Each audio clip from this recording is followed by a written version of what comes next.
Anyway, on Is This What You Want, we'll be doing fan fiction. Not fan fiction you guys have written. Fan fiction we've written. Don't give it away. Big surprise! Guess who the writers of this fan fiction will be? Us. Yeah, we each wrote our own, which is not how fan fiction works. Why not? Because, we're not fans. I'm a fan of you. Allison walks into the apartment. She stops and takes a deep breath. A gentle breeze passes through her long, luscious hair as the sweetest of smiles passes across her acne-free face. Great. Before she can enter the luminous kitchen, a sparkle catches her eye. It dazzles its way across the room. The entire floor, freshly mopped. Mopped, huh? Not just swept, mopped? Yeah, this is fantasy. I'm sorry, okay. It's continue. fantasy. Why would I just sweep? That's insane. Allison slowly unzips her extremely hip high tops. She takes a moment to stretch her 5 out of 5 wiki feet. Great. Pretty sensual. Yeah, sure. So far, for some people. Slowly, so as not to disturb the sneaky chef, Allison tiptoes to the refrigerator. Oh, you should have called this The Sneaky Chef. That's a hilarious name for a fanfiction. Here's the thing, is that there's like a flow. I'm sorry. Okay. She hides herself behind the open door, like someone with an extremely good sense of humor and stealth-like movements. A moment of pure bliss as she waits. "Oh, you scared me," Gabby exclaims in an indoor voice. She laughs jovially. I shouldn't have written words I don't know how to pronounce. Jovially. Okay, right. She laughs jovially at her number one best friend's fun prank. "You are so silly." "You are so silly and inventive. I'm glad I don't live here with you because you need your space, but it's so wonderful to see you multiple times throughout the day. Look what I've done." How did I get in the apartment if I... You have a key. Gabby leads Allison over to the living room. Allison gasps with pleasure. Gabby has created a painless wash and dry for Sugar. Imagine a cruelty-free car wash that every dog would love. I built it? I invented it? You made it, yeah. I'm very smart in this fanfiction? Yes, it's fantasy! And you want me to be smarter? Smarter and less loud. Okay, cool. "I just wanted to do something to show my gratitude. You are such an amazing friend," Gabby whispers as her cheeks flush. Allison moves closer to her. "I'm just your friend?" "Yes, of course," Gabby chuckles. "You're married to Brandon Urie from Panic at the Disco after all." And in this world, he doesn't have his previous marriage. I see. Yeah, so you're his first marriage. His first marriage. He's not divorced. He's not divorced, and he was a virgin. Is he still bisexual? Yeah, that's Great. fine. Just then, But he was a virgin prior to you. but he knew what he liked. Okay. It's a simple time that they will capture with one tasteful Instagram post on Allison's account.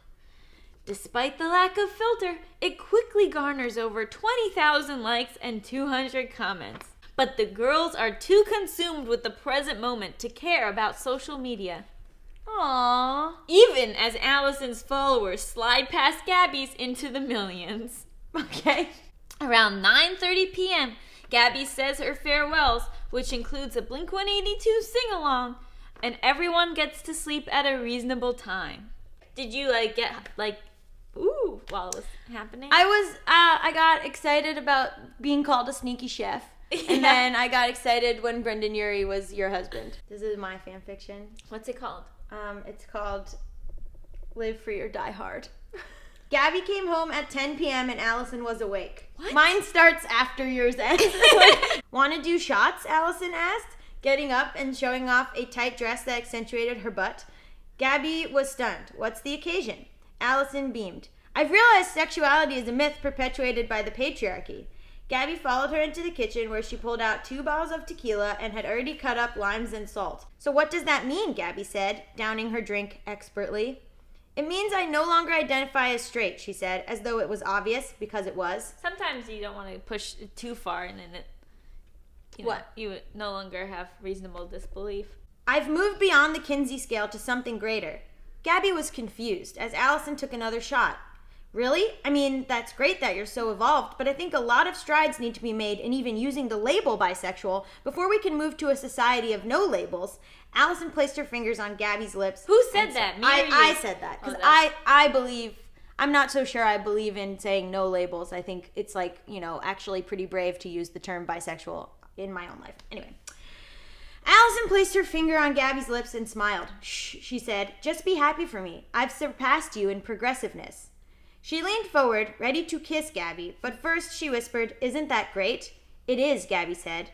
Suddenly, Allison fell forward, stabbed in the belly with the knife she'd used to cut the lime so precisely. What, you kill me in the fanfiction? Hold on! Allison's eyes opened wide. Gabby, no! How could you do this to me? We were best friends with the potential for more. Gabby smirked, twisting the knife in deeper. You really thought I wouldn't be able to recognize a Zygon, one of Doctor Who's classic villains? Allison's body immediately twisted into that of a Zygon, a classic Doctor Who villain. I can't. Gabby pulled out the knife and licked it provocatively. Ew! Then she dropped it and ran to the hall closet, yanking the door open, where Allison sat inside, tied up and terrified. Gabby lifted her up easily because she's so strong from working out, and set her on the couch. Shh, you'll be okay, she said. Then music swelled and the camera pulled back to reveal that Gabby had actually saved all of planet Earth as well. What camera? The end. This is fan fiction. Who are the 5 members of One Direction? Harry, Zayn, Philip. Who are the other 2? Carl. And Logie. Logie. Is that short for something? Logomotus.